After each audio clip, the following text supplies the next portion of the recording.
Imagine a boxing ring where the fight isn't just physical, it's emotional. In one corner, a fighter dodges and weaves, fueled by fear of rejection. Across from them, a confident opponent, thriving not on victory, but on control, and the crowds roar. This is no ordinary match. It's a clash between someone with an anxious attachment style, always trying to anticipate and dodge the next blow, and a narcissist who thrives on the control and the roar of the audience. Welcome to the relationship ring, where every interaction is a round, every emotion a contest, and the stakes are nothing less than our own peace of mind. Welcome to the Mindful Communication Revolution. If you and I haven't had the chance to meet yet, I'm Stephen Walters. Today, we're stepping into a particularly intense matchup, the dynamic between those with an anxious attachment style and narcissists. In the world of relationships, individuals with an anxious attachment style often find themselves drawn to narcissists, creating a challenging cycle. Always alert, they constantly seek validation and battle a deep fear of abandonment that drives their need for reassurance. They are the perpetual underdogs, fighting not just their opponent, but also their own insecurities. In the opposite corner, the narcissists, confident, controlling, relishing the spotlight of every interaction, their every move designed to keep the audience and their partner firmly in their grasp. This isn't only about love or companionship. It's about recognizing our deep-seated needs and fears and the subtle ways they influence us.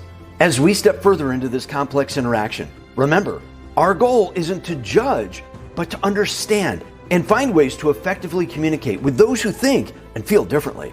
Before we dive deeper into this dynamic, do yourself a favor, hit that subscribe button and give the notification bell a little tap. There's a whole bunch more coming your way that you don't want to miss out on, especially if you're keen on mastering the art of communication within complex relationship dynamics. So let's get to it. Imagine this. On one side of the ring, we have someone with an anxious attachment style. This person steps into the ring with their heart on their sleeve, constantly on the lookout for signs of love and acceptance. They thrive on close connections and are deeply affected by how available their partner is emotionally. However, their need for constant reassurance can feel overwhelming to others, especially those who don't quite understand their fears of abandonment and loneliness. Each missed call or delayed message deeply affects them, amplifying their insecurities and compelling them to seek even closer connections. Their reactions aren't just about responding to their partner. They're also coping with their own profound fears of abandonment.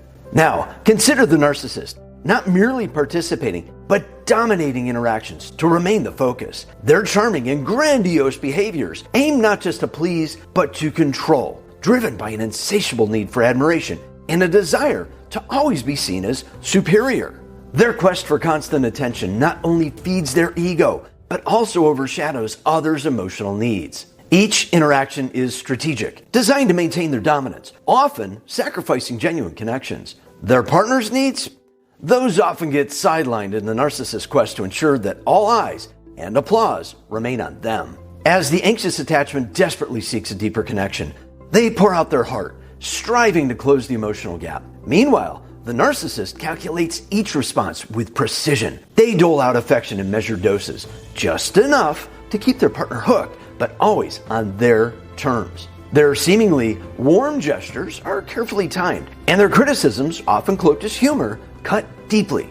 This strategic back and forth is designed to keep their partner in a perpetual state of hope and uncertainty, close enough to admire them, but not close enough to see the insecurities hiding beneath their polished exterior. The interaction between these two intensifies into an electric and charged push and pull dynamic. Each move by the anxious attachment to bridge the gap is met with a narcissist's increasingly cold and calculated maneuvers. The narcissist responds to their partner's efforts with a range of distancing tactics, from cold indifference to outright disdain, heightening the tension. This intricate dance escalates, pushing the situation to a boiling point. As the narcissist intensifies their controlling tactics, the true extent of their conflicting needs and manipulative dynamics is laid bare. This charged atmosphere sets the stage for a climactic confrontation that could change the course of their relationship forever. It's in this moment that the battle of emotional survival becomes clear, as each seeks validation in profoundly different ways. Now,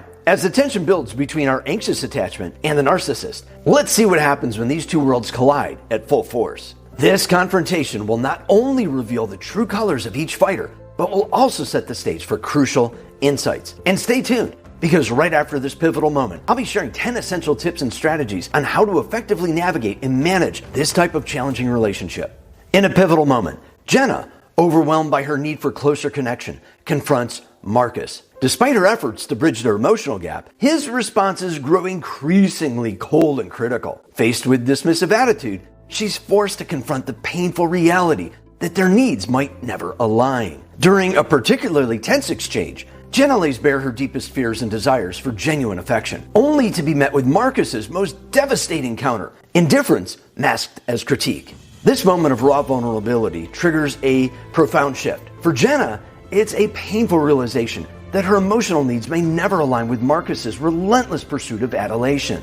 For us, the audience, it's a stark depiction of how deeply mismatched emotional strategies can intensify personal anguish. Marcus, on the other hand, faced with Jenna's heartfelt plea, finds himself at a crossroads. His usual tactics fail to regain control of the narrative, and for a fleeting moment, his facade cracks. His crowd's cheers, his usual fuel, now sound hollow as he grapples with the possibility that his actions might not only fail to secure the adoration he craves, but might actually cost him a relationship that has been, in its unique way, meaningful. After the intense confrontation, Jenna begins to navigate her newfound understanding, realizing that her needs and Marcus's are fundamentally misaligned. She starts distancing herself from the emotionally draining cycles caused by Marcus's narcissistic behaviors. This shift is challenging, with moments of doubts and backsliding, but Jenna remains committed to a healthier emotional environment. Meanwhile, as Jenna gradually pulls away, Marcus is confronted with a new kind of silence.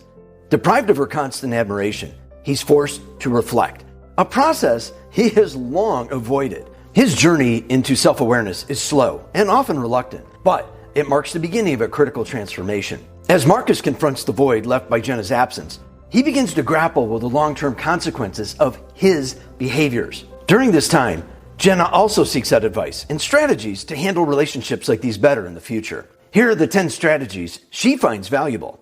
Recognize the dynamics. Understand the traits of narcissistic behavior and how they contrast with your own attachment needs. Recognizing these patterns can help you anticipate issues and manage your reactions more effectively. Maintain independence. Strengthen your sense of self and maintain interests and friendships outside of the relationships. This helps reduce the intensity of your reliance on your partner for emotional validation and support. Set clear boundaries. Clearly define what behaviors you find acceptable and unacceptable. Communicate these boundaries to your partner firmly and consistently, which is crucial in dealing with a narcissist who may not naturally respect them. Manage anxiety and emotional responses. Work on strategies to manage your anxiety and emotional reactions. This could include mindfulness practices, therapy, and developing a strong support network to keep your emotional health in check. Communicate needs effectively. Be clear and assertive about your needs without being confrontational. Explain how specific actions make you feel and be specific about what changes you need to see to feel secure in the relationship. Seek external support. Engage with a therapist or support groups who understand anxious attachment and narcissistic relationships. External support can provide you with the tools and perspective needed to handle the relationship dynamics healthily. Practice self-care. Prioritize self-care practices that bolster your well-being. Engaging in activities that you enjoy and that make you feel good about yourself can help counterbalance the relationship's negative aspects. Evaluate the relationship continuously. Regularly assess the relationship's impact on your mental and emotional health. Be honest with yourself about whether the relationship is sustainable based on mutual growth and support. Plan for future scenarios. Be prepared for possible outcomes, including the potential end of the relationship. Knowing your next steps can provide comfort and clarity, reducing anxiety about unexpected changes. Educate yourself about attachment styles. Understanding more about your own attachment style can empower you to make better choices in your relationships and to seek out partners who are more compatible with your emotional needs. As Jenna applies these new strategies, she finds not only peace, but also a sense of empowerment. She realizes that while some relationships can be salvaged, others serve as valuable lessons on self-worth and boundaries. Marcus's journey remains ambiguous, with small steps toward change, but an uncertain future. This reflects the complex nature of personal growth and self-reflection. This clash between Jenna and Marcus teaches us about the complex dance of relationships, influenced by conflicting attachment styles. It highlights how understanding, resilience, and self-respect are crucial in navigating these challenging interactions. Ultimately, Jen and Marcus teach us that true emotional maturity involves recognizing when to hold on and when to let go. Now, as we close the chapter on Jen and Marcus's intense matchup, I want to hear from you. What do you think about their confrontation? Can you see parts of your story in theirs? Drop a comment below and let's keep the conversation going. Your experiences and insights can help others feel less alone in their struggles. So hopefully you'll see that attachment style theory is a powerful tool for gaining valuable self-awareness and understanding that isn't about labeling. It's about learning and mastering communication skills to build stronger, more satisfying relationships so you can find your happily ever after, or at least a much happier communication ever after. And if you found this video insightful, watch this video next that can add more sense to the communication that is or should be happening in your life. Remember, the evolution is in the revolution to understanding yourself and mastering your effective communication skills and connecting with others. I'll see you online soon.